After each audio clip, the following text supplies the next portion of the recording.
چرا باید نظام را سرنگون کرد؟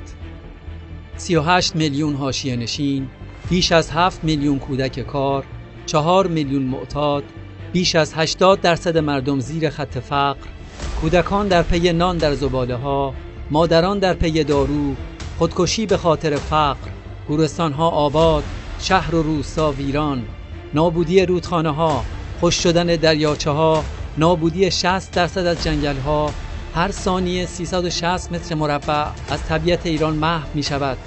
تا 20 سال دیگر هیچ جنگل و مرتعی در ایران باقی نخواهد ماند. آیا نباید برای تغییر این نظام مبارزه کرد؟ رتبه اول اعدام در جهان به لحاظ جمعیت، رتبه دوم در جهان به لحاظ مرگ و میر جاده‌ای، رتبه اول جهان به لحاظ افسردگی، روزانه 13 نفر دست به خودکشی میزنند، 10 میلیون بیسواد، نابودی 90% تولید داخلی، تعطیلی کارخانه‌ها، افزایش بیکاری. آیا نباید برای تغییر این نظام مبارزه کرد؟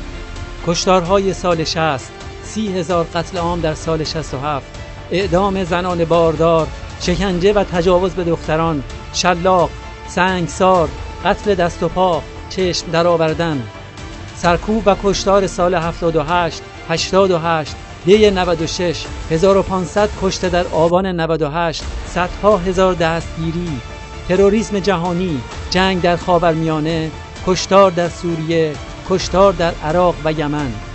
آیا نباید این نظام را سرنگون کرد؟